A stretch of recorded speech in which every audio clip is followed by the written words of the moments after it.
This video outlines the major ideas of Bransford and Brown's Chapter 7 on effective teaching, examples in history, mathematics, and science. Different teaching knowledge is required to teach effectively in a diversity of disciplines. To be an effective teacher, you need both content and pedagogical content knowledge. It is not simply enough to be an expert in a discipline. One must also be an expert in teaching a discipline. This means that teachers must develop the ability to understand in a pedagogically reflective way. They must not only know their own way around a discipline, but also know the conceptual barriers likely to hinder others. These conceptual barriers differ from discipline to discipline.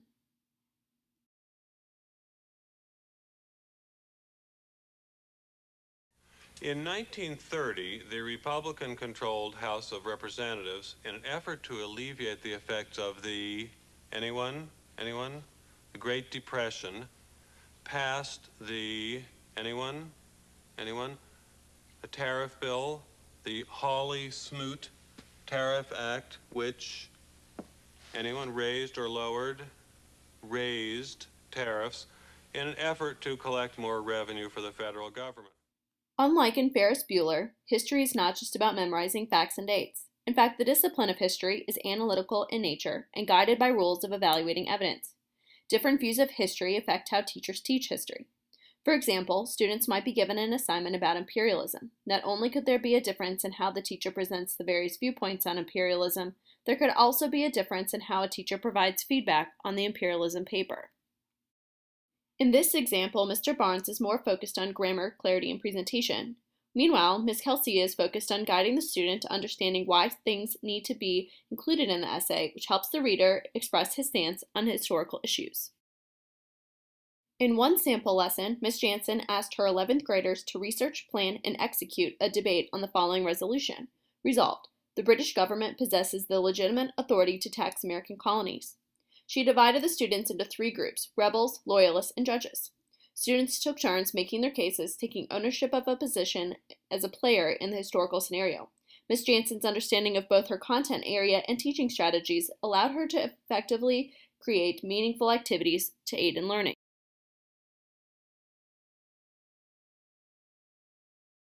Put your books on the floor. All I needed was a miracle. Your desk should be clear of everything but your pencils.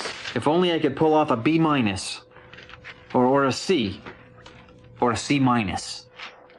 Okay, let's just take it slow and easy here. From the top. Question number 1. Nothing familiar. Well, just find a question you know how to do and do that one first.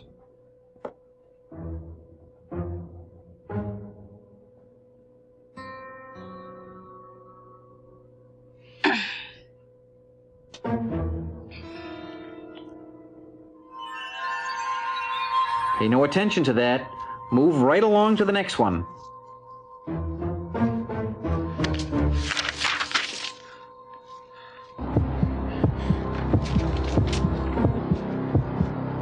Took about 4 minutes to attain total panic.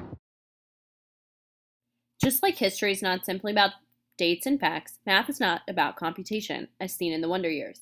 Computation instead is a tool for problem solving and characterizing structures and patterns. Similar in history, a teacher's ideas about math, teaching, and learning directly influence their notions about what to teach and how to teach it. Examining subject matter and pedagogical knowledge together leads us to examining goals for instructions. Miss Lampert had a class of 28 fourth graders who ranged widely in skill and knowledge levels, some doing basic single-digit and others doing n-digit by n-digit multiplication. She developed a series of lessons intended to give the children a chance to connect with principled conceptual knowledge. One activity asked students to use coins. While exploring to solve the prompt, Ms. Lampert was looking to see what students applied in multi-digit multiplication. Later, students illustrated their experience. The last activity focused only on numbers and symbols to represent the same problem type. Students used principled knowledge to explain what they were seeing.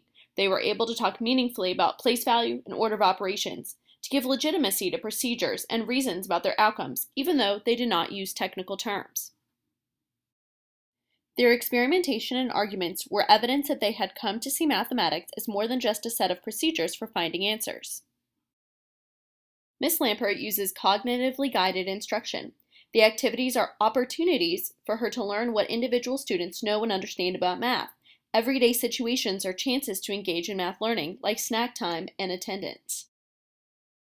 Math teachers can also use model-based reasoning, which involves cycles of model construction, evaluation, and revision. While this is common in math and science professional realms, it's largely missing from school curriculums. Physical models like models of solar systems or elbows draw heavily on children's intuitions about the relationship between the world being modeled and the model itself.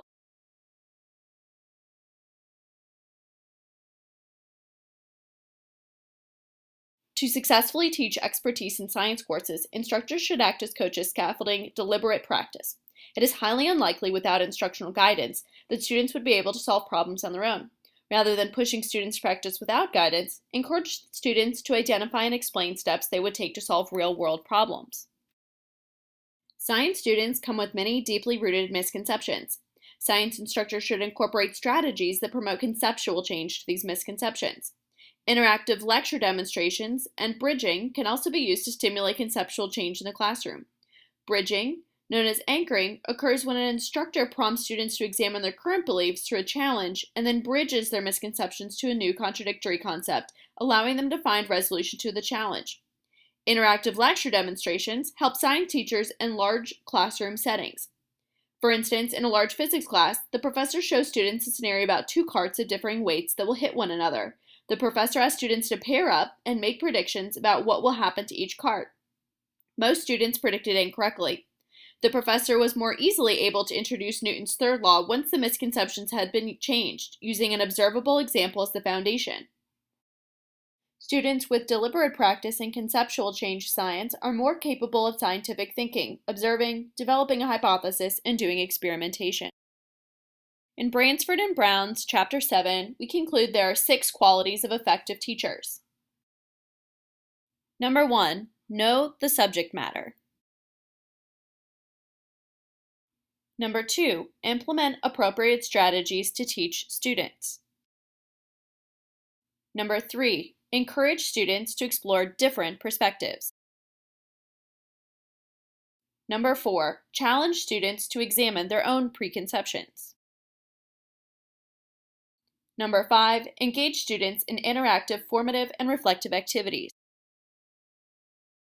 And lastly, number 6. Require analysis and articulation in problem solving.